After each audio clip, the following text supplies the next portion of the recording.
سرسایه به چې دی څه کال څومره وي او مسافر چې کوم بار اوسیږي هغوی به څنګه سرسایه ورکوي. بعضې مولایانو چې دی د سرسایه مسلې نه بالکل د اسرائیلو د غوا مسله جوړه کړې ده او مسافر چې دی هغه په ټینشن کې اچولی دي. دا مسله چې ده ډیره ساده مسله ده. د رسول الله صلی الله علیه وسلم د سرسایه طریقه ذکر کو او بیا ولی منګه چې دی په دې ټینشن کې یو د هغې وجې هم ذکر کو. رسول الله صلی الله علیه وسلم به چې سرسایه ورکوله نو یو صاع به ورکو د طعام نه او یو صاع چې دی هغه 4 لپې کیږي، که هغه غنم وي، که وربشي وي، که کجوري وي، که ممیز وي.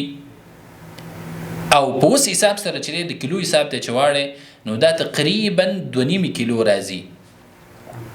او صحابه کرامو چې دی هم دغه عمل کړی دی. امت ته چې دی رسول الله صلی الله علیه وسلم دغه طریقه ښودلې ده چې کله میاشت د رمضان راشي او بیا د سرسایه وخت راشي نو تاسو چې دی سرسایه هغه د اختر د مانځه نه مخکې خلکو له ورکوي. دا یو غوره افضل وخت دی د سحر د مانځه نه وروسته او د اختر د مانځه نه مخکې، خو 1 ورځ او 2 ورځې مخکې چې دی هم ورکولی شي.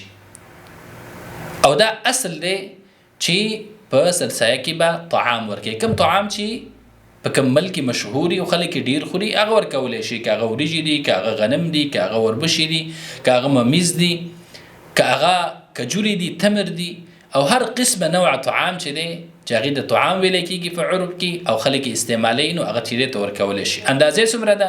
اندازې 2.5 کیلو په اوس حساب سره چې یو صاع کېږي 4 لپې. موږ ولې ټینشن کې یو؟ ځکه موږ دا اصل پرېښی دی د رسول الله صلی الله علیه وسلم عملا پرېښی دی. نو دې وجې نه چې دی هر کال موږ ته نوی ټینشني. یو خو د سرسایه د مقدار تپوس کوو، مقدار چې دی رسول الله صلی الله علیه وسلم ټاکلی دی دې کې تغییر او تبدیل نه راځي.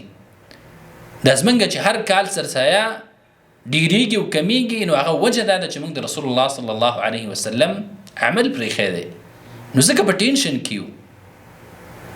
موږ اصل پرېښی دی او ډیر خلک چې دی هغه پیسې ورکوي. نو پیسې چې دی ولې ډیریږي؟ ځکه موږ د طعام ریټ لګو چې 2.5 کیلو څه کال به څو دي، پروس کال به څو وي او کال له به څو وي، نو ریټونه خو به رکېږي لاندې کېږي. او رسول الله صلی الله علیه وسلم کلم روپۍ نه دي ورکړي.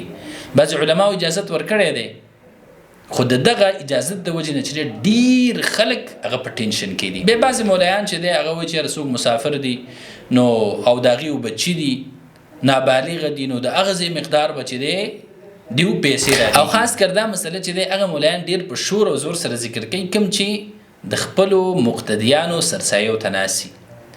نو د هغې کوشش دا وي چې دیو مقتدیان که مسافر دي نو که چېرته په امریکا کې اوسېږي باید ډالرو کې ورکړي. د هغې نه چې دی زموږ د ملک روپۍ ډېرې جوړېږي. یا چې دی که چېرته یوروپ کې نو په یورو او پاونډ او که چېرته سعودي او دوبۍ کې نو ریال او درهم کې ورکړي. نو دا مسله چې دی هر کال بیانوي او یو مقدار ورله ذکر کوي. خو د رسول الله صلی الله علیه وسلم په طریقه باندې که چېرته ته عمل وکړي ټول ټینشنونه به دي خلاص شي. که چېرته ته په یو ملک مسافر نو ته کولی شي په دغه ملک یې ورکړي او دا چې دی ستا لپاره غوره او بهتره ده. او څنګه چې موږ مخکې ذکر وکړو طعام ورکه. او که چېرته دلته غریب نشي پیدا کولی غواړي خپل ملک یې ورکړي نو د دغه طعام چې څومره پیسې کېږي دغه ولیږه او یو کس چې دی وکیل مقرر کړه چې هغه ستا له په دغه پیسو باندې طعام واخلي ولته چې دی فقیرانو غریبانانو ته ورکړي.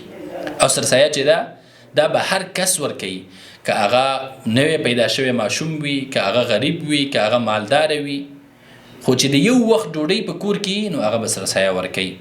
الله رب العالمین دی زمونږ ټول عبادتونه په خپل دربار کې قبول او منظور کړي او الله رب العالمین دی موږ د هغه خلکو نه وګرځوي چې هغوی څټونه د اور نه آزاد شوي.